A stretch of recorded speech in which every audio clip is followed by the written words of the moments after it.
Hello, everybody. Thank you so much for joining me today. Let's go ahead and take a look at today's lesson objective. So today we will explain equivalent fractions using fraction tiles. All right. Now here is our problem for today. So we need to find two fractions that are equivalent, meaning the same size, to 1/4. We're going to draw a model for each fraction. All right.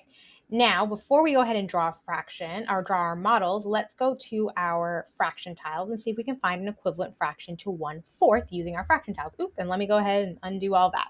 So first, let's go ahead and get 1/4. So I have 1/4 over here. I need to find an equivalent fraction for 1/4. So let's go ahead and play around with our fraction tiles to see what we can find. So let's see if I do 1/3. Okay, so 1/3 is already bigger than 1/4, so that can't be it. So that can't be an equivalent fraction. Let's try 1/5. Okay, 1/5 is still smaller than 1/4. If I get 2/5, that's too much. So it can't be fifths. We can't find an equivalent fraction there. What about if I try sixths? Oh, nope, 2/6 are too big, but 1/6 is too small. Let's try eighths. Can we find equivalent fractions with eighths? Oh, look at that. So we do have 1/4 is equivalent to 2/8. They take up the same amount of space. So I have 1/4 is equal to 2/8. Okay, now what about if I need to find one more equivalent fraction? So let's see what we can find. Let's say tenths. Are tenths equivalent to 1/4? How many tenths could be equivalent to 1/4? So 1/10 is too small. 2/10 is too small, but 3/10 is too big. So we can't make equivalent fractions with tenths. Okay, let's go ahead. And the next one we have is twelfths. Let's see if we can make equivalent fraction with twelfths. So 1/12 is too small. 2/12 is also too small. Oh, but 3/12 seems to be equivalent to 1/4 as well. They take up the same amount of space. So we found another equivalent fraction. 3/12 is equivalent to 2/8, which is equal to 1/4, which is equivalent to 1/4. All right, let's go back and draw our models. So I'm going to draw a model of 1/4 right here. So there's my hole. I'm going to cut it into 4 equal pieces. And then I'm going to shade in 1 because I have 1/4. This is going to represent 1/4. Okay, now I'm going to go ahead and do 1 or 2/8 was our other equivalent fraction, right?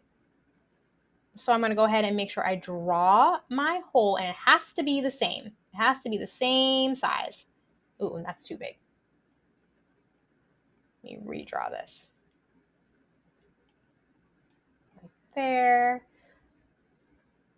Has to be the same size. Ow. So we have one hole that's the same size, and we're going to go ahead and split this into eighths. So if I take my 4, and then I'm going to go ahead and split this in half, and that's going to give me 8. So now I need 2/8. So this is going to be 2/8. And we also found out that 2/8 is equivalent to 3/12. So let's go ahead and show that as well.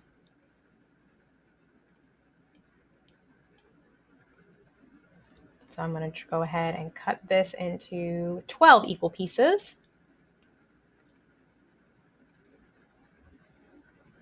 And then if I cut this into 12 equal pieces, 3/12 is going to be equivalent to 1/4. Now, one thing that we may have noticed, okay, so if I took my 4th and I cut it into 2 pieces, each 4th into 2 pieces, I have 2 pieces now, but now I have 8 pieces all together.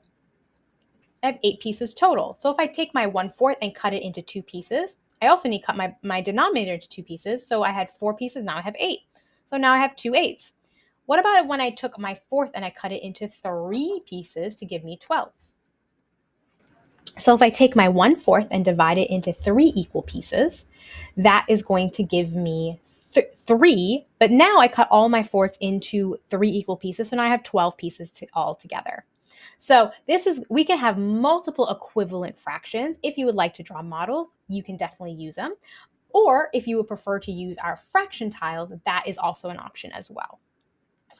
All right, let's go ahead and review today's lesson objective one more time. So today we explained equivalent fractions using fraction tiles. All right, everybody. Thank y'all so much for joining me today. I hope this was a helpful lesson, and I hope you learned how to use an additional tool to find equivalent fractions. And I'll see you next time. Bye, everybody.